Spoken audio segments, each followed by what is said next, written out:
Bhim army chief और नगीना से लोकसभा सांसद चंद्रशेखर आज़ाद जी हमारे साथ हैं। चंद्रशेखर जी, आज मेरठ में एक बड़ा कार्यक्रम किया, वो भी हस्तिनापुर में किया। नहीं, मैं समझता हूँ मेरठ एक ऐसी क्रांति धरा है जहाँ से अगर कोई आंदोलन शुरू होता है तो वो मंजिल तक पहुँचता है।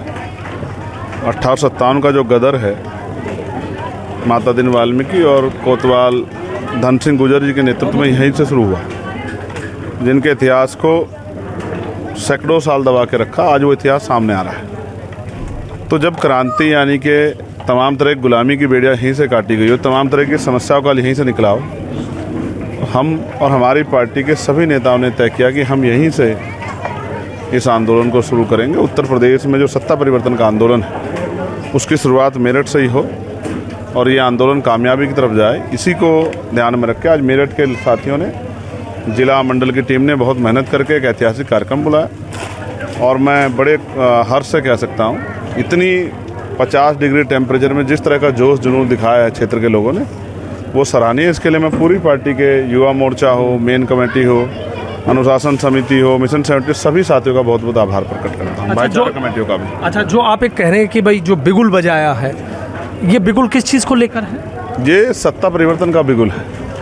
15 साल हो जाएंगे 2027 में। बहुजन समाज के लोग, वो उनके यहाँ सूखा पड़ा है सत्ता का। जिसके पास सत्ता होती है उसी के हाथ में पॉलिसी लागू कराने की ताकत, पॉलिसी बनाने की ताकत होती है। रोटी, कपड़ा, मकान, रोजगार, ये तो बहुत दूर की बात है, लेकिन महंगाई ने भी कमर तोड़ दी। ना अच्छी स्कूलिंग हो रही है, स्कूली शिक्षा मिल रही है, ना ही अच्छा इलाज मिल रहा है। किसानों को फसल के दाम नहीं मिल रहे हैं। इस क्षेत्र में ना इंडस्ट्रियल एरिया बन रहा है। जहाँ मैं आया हूँ वहाँ हस्तिनापुर जो है वो रेल से जोड़ने के लिए कितने समय से प्रयास कर रहे हैं, कोई सुनने वाला नहीं है। यहाँ तो जो सत्ता में है वो जाम जनता का छोड़िए, उत्तर प्रदेश की, वो अपने सहयोगियों का सम्मान नहीं करती। पश्चिम में जो उनके सहयोगी के मंत्री हैं उनको किस तरह की पीड़ा जो है जाहिर करनी पड़ रही है। ना प्रोटोकॉल मिल रहा है, ना यहाँ तो सीजीआई को प्रोटोकॉल मिल रहा है। क्या स्थिति है वो किससे छिपी भी नहीं है। हालांकि हम लोग मानते हैं कि वो ना जनता का सम्मान करते, ना अपना सहयोग का सम्मान करते, लेकिन हमें किसानों, नौजवानों, गरीबों, दलितों, पिछड़ों, मुसलमानों, हर वर्ग की चिंता है। आज जिस तरह का अन्याय उन पर हो रहा है, चाहे वक्फ को लेकर हमारा प्रोटेस्ट जारी हो, चाहे किसानों की समस्या को लेकर नौजवानों को रोजगार दिलाने के लिए हमारा संघर्ष जारी हो, चाहे बढ़ती बिजली के दाम जो हैं उसको लेकर हमारा संघर्ष हो, या अच्छी शिक्षा मिले कम पैसे में, अच्छा इलाज मिले कम पैसे में, इसके लिए हमारा जो है संघर्ष हो, वो लगातार जारी है। जिस तरह से इसी मेरठ में कमज़ोर वर्गों में दलितों की बारात रोक के पूरे समाज को अपमानित किया गया, वो भी किसी छिपा नहीं है। और रोज़ पूरे उत्तर प्रदेश में महिलाओं के साथ जिस तरह की हिंसा हो रही है, मुसलमानों के साथ जिस तरह की हिंसा हो रही है, दलितों पिछड़ों के साथ जिस तरह की हिंसा हो रही है, ईसाइयों के साथ, बौद्धिस्टों के साथ, जैनों के साथ जिस तरह की हिंसा हो रही है, वो भी किसी छिपा नहीं है। इस जुल्म को रोकने के लिए उनसे सत्ता छीन के कमज़ोरों के हाथ में देनी पड़ेगी। और ये जो नौजवान, जिनमें से एक मैं भी हूँ, जिनको बहुत ताकतवर लोग, पुराने दलों के लोग कहते हैं कि नौजवान क्या करेंगे, यही नौजवान इस सत्ता को पलटेंगे। और आने वाले कल में इन्हीं नौजवानों में से बहुत सारे लोग आपको असेंबली में भी दिखाई देंगे, जो असेंबली में जाके अपने अपने क्षेत्र के लिए लड़ाई लड़ने का काम करेंगे, कि समस्या को हल कराने का काम करेंगे। अच्छा, अभी आपने जो एक बात कही है, प्रोटोकॉल वाली बात की है, अनिल कुमार है, कैबिनेट मंत्री हैं, वो बागपत में जिस तरीके से गए थे, लोकदल कोटे से हैं, क्या लग रहा है इस तरीके से भाई वो बिफर पड़े कि भाई प्रोटोकॉल होता है, एक डेकोरम आपको पता होता है।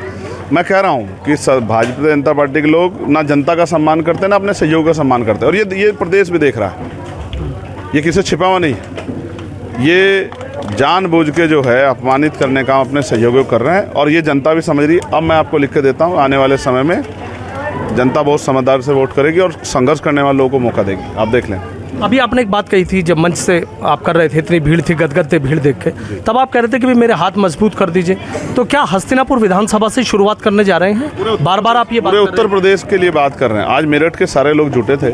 आपने देखा ग्राउंड छोटा पड़ा नहीं पड़ा? हाँ, बिल्कुल। जितने लोग मेरे साथ आए थे, जो मुझे लेने गए थे, उससे पहले लोग पूरा पंडाल फुल था और निकलना भारी हो गया। आज पहली बार ऐसा हुआ। ये ऐतिहासिक दिन है 21 मई का।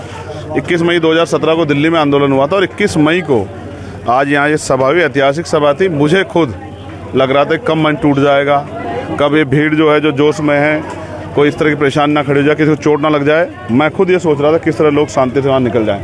आज इतना जोश जुनून जो है मेरठ में देखने को मिला, और मैं इसके लिए मेरठ की पूरी टीम का आभार करता हूँ कि उन्होंने अपनी मेहनत से, और यहाँ के लोगों का भी दिल से धन्यवाद। लोग पैसे पे नहीं जाते, लोग सुविधाओं में नहीं जाते, और वहाँ वो अपने साधनों से ट्रैक्टरों पे इतनी गर्मी में और इतनी भीड़, जो मंच पे बैठे हैं कूलर में, उनको पसीने आ रहे थे, तो नीचे क्या हाल होगा। फिर भी क्या जोश था। मैं इसके लिए मेरठ, मैं क्यों ना कहूँ कि मेरठ क्रांति धरा है। इसी क्रांति धरा के कंधों पर मैंने जिम्मेदारी छोड़ी है कि जो नगीना से शुरू हुआ है, कमज़ोर वर्गों का आपसे जुड़ाव, कमज़ोर वर्गों का भाईचारा, इसी भाईचारे को अगर बना के आगे चलेंगे तभी सत्ता इनके हाथ में आएगी। और जब तक सत्ता इनके हाथ में नहीं आएगी तब तक बहन बेटियों पर जुल्म नहीं रुकेंगे, तब तक आत्मसम्मान का जीवन नहीं मिलेगा, तब तक रोटी कपड़ा मकान और आगे बढ़ने के लिए रोजगार और तमाम तरह के स्वाभिमान सम्मान की लड़ाई को मजबूती नहीं मिलेगी। त्रिस्तरीय पंचायत चुनाव का भी आपने जिक्र करा था, इससे पहले होने जा रहे हैं, तो क्या इस बार क्या स्टैंड रहेगा त्रिस्तरीय पंचायत चुनाव को लेकर? आजाद समाज पार्टी कोई स्टैंड नहीं है, सीधा सा मेहनत करनी है, संघर्ष करने वाले नौजवानों को लड़ाना है। आज जो मेरे आसपास आप देख रहे हैं, इन्हीं में से बहुत सारे लोग जिला पंचायत सदस्य बनेंगे। मैं ये भी मानता हूँ कि जिला पंचायत का अध्यक्ष भी यहाँ आज़ाद समाज पार्टी का बनेगा, क्योंकि ये बहुत उपजाऊ धरती है। यहाँ अगर एक बार कमज़ोर वर्गों में भाईचारा बन जाए, दलितों पिछड़ों मुसलमानों में, तो फिर आप समझो, चाहे वो लोकसभा का सांसद हो, चाहे विधानसभा के विधायक हो, चाहे वो जिला पंचायत के सदस्य हो, जिला पंचायत अध्यक्ष हो, या फिर मेयर या और भी कोई जो चुनाव हो, जब समीकरणों पर लड़े जाते हैं ना, शेड्यूल कास्ट, बैकवर्ड के लोग और माइनॉरिटी के लोग, मुस्लिम समाज के लोग एकजुट हो गए, तो फिर कौन रोक सकता है। वोट तो इन्हीं के पास है ना। अब बस इनको ये बताना है कि वोट का इस्तेमाल कैसे करना है। अब तक तो भाई के नाम पे, दोस्त के नाम पे, झंडों के नाम पे वोट देते रहे, लेकिन इनके क्षेत्रों को क्या मिला? कोई इंडस्ट्रियल एरिया यहाँ लगा, कोई नई परियोजना यहाँ आई, इनकी तरक्की के लिए कोई बात हुई? तो वो तो कुछ भी नहीं हुआ। इस सरकार ने तो पश्चिम को ऐसे छोड़ दिया कि जैसे पश्चिम में लोग ही नहीं रहते।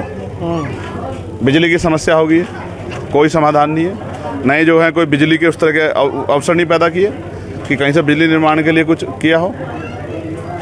तो पावर हाउस नहीं बना रही है, रोजगार नहीं दे रही है, भर्तियों में घोटाला कर रही है, आवाज़ उठाने पे लोगों को जेल में बंद कर रही है, झूठे मुकदमे लगाती है, बुलडोजर चलाती है। ऐसी निकम्मी सरकार को जनता बर्दाश्त नहीं कर रही है। किसानों के गन्ना मूल्य में जो वृद्धि की बात की थी वो हुई? किसानों की आमदनी दुगनी हुई? किसानों को सब्सिडी जो मिलनी चाहिए थी मिली? उनके बिजली के दाम कम हुए? ये तो कुछ नहीं हुआ। स्कूल बंद कर रहे हैं। बाबा साहब ने कहा था ये सब कुछ फ्री दे सकते हैं, लेकिन एजुकेशन फ्री नहीं देंगे, क्योंकि एजुकेशन सवाल को जन्म देती है। इससे इनको डर लगता है। तो अब समय आ गया है कि नौजवान अपने हाथ में बागडोर लें और अपनी तरक्की के रास्ते खुद खोलें, किसी के पिछलग्गू ना बने। आज़ाद समाज पार्टी के जरिए एक ऐसा दल जो वोट की राजनीति करता है, जनता के मुद्दों की राजनीति करता है, जो नोटों के आधार पर जहाँ टिकट नहीं बिकते, जहाँ संघर्ष करके आगे आने वालों को मौका मिलता है, ऐसे दल के साथ जुड़ के अपने और अपने क्षेत्र की समस्याओं का और अपने समुदाय की समस्या का हल निकाले। यही सत्ता के जरिए सुनिश्चित हो सकता है। कुछ और दलों से बातचीत हुई है आगे के लिए 27 के लिए त्रिस्तरीय पंचायत? होगी ना बातचीत, जनता से। आपसे बात हो रही है, जनता से बात हो रही है। जनता का मन पक्का क्यों भाई? पक्का है नहीं पक्का है? जब जनता का मन पक्का है, वोट तो इन्हीं को देनी है। आवाज दो, आवाज दो, दल की दलदल से निकल के आम जनता के बीच चलेंगे, घर घर जाएंगे, लोगों को समझाएंगे, भाईचारा बनाएंगे और उनको ये बताएंगे कि उनकी मुक्ति का रास्ता डॉक्टर बाबा साहब अम्बेडकर कह गए हैं कि वो शिक्षा से होगा, वो राजनीतिक शक्ति से होगा और वो आगे बढ़ के स्वाभिमान सम्मान का जीवन प्राप्त करके आर्थिक मुक्ति के जरिए होगा। उसके अलावा कोई रास्ता नहीं। आपने देखा जिस तरीके से ऑपरेशन सिंदूर की सफलता को लेकर बीजेपी जगह जगह डेलीगेशन भेज रही है सांसदों का, कई मुल्कों में जाएंगे, वहाँ बताएंगे भाई ऑपरेशन सिंदूर क्या रहा, पाकिस्तान को भी बेनकाब करेंगे। किस नज़रिए से देखते हैं? सब अपनी राजनीतिक महत्वाकांक्षा को पूरा करने का इंतजाम है। देश भी कुछ पूछना चाहता है। क्या पहलगांव के जो जिन लोगों ने हमारे भाइयों के साथ खून की होली खोली थी, क्या पहलगांव के आरोपी जमींदोज हो गए? इसका जवाब भी पहले सरकारें दें। और जो काम सेना ने किया उसके लिए अभी आपने देखा उनकी पार्टी के लोग तो तिरंगे को ही किसी तिरंगे से मुंह पूछ रहे हैं। तो मैं आपको स्पष्ट कर दूं, अभी तो लड़ाई शुरू भी नहीं हुई थी, अभी से जीत का जश्न मनाने लगे। हालांकि हम ये पहला ऐसा मौका था कि सारे दल को पीछे छोड़ के देश के साथ खड़े थे। लेकिन फिर मैं कह रहा हूँ, जब हमारे समझौते अमेरिका कराने लग जाए, इतना कमज़ोर मुल्क नहीं था कभी, आज भी नहीं, आज भी नहीं है। हर फैसले में अगर देश हित का कोई फैसला होगा तो मुल्क का साथ खड़ा होगा, लेकिन उसके लिए दृढ़ संकल्प की जरूरत है, जो अभी सरकार में नजर नहीं आ रहा है। क्या होना चाहिए था? होना ये चाहिए था कि एक एक आतंकवादी को सज़ा मिलनी थी, जिन आतंकवादियों ने इतनी हिम्मत करी कि वो भारत के दिमाग उठाने की कोशिश कर रहे थे। होना ये चाहिए था कि देश में अंदर भाईचारा बनता, लेकिन देश के भाईचारे को तोड़ने में बीजेपी के नेताओं ने कोई कमी नहीं छोड़ी। चाहे कभी वक्फा लेके आते हैं जो जनता नहीं चाहती, कभी किसानों के खिलाफ लेके आते हैं, कभी जीएसटी लाते हैं, कभी नोटबंदी लाते हैं। इसका फ़ायदा किसे होता है? हमेशा पूंजीपतियों को, जनता को नहीं होता है। नारे देने वाली सरकार आज जनता को से आंख नहीं मिला पा रही। यही है कड़वा सच आज के समय में। अच्छा, अभी आपने देखा कि कांग्रेस और बीजेपी के बीच आपने देखा कि एक वॉर छिड़ गई है, पोस्टर वार। वो कह रहे हैं कि मीर जफर, उधर से वो कह रहे हैं कि जयचंद। तो ये चीज़ें मतलब सियासत दीजिए, हम जनता की लड़ाई लड़ेंगे, वो अपनी लड़ाई लड़ेंगे।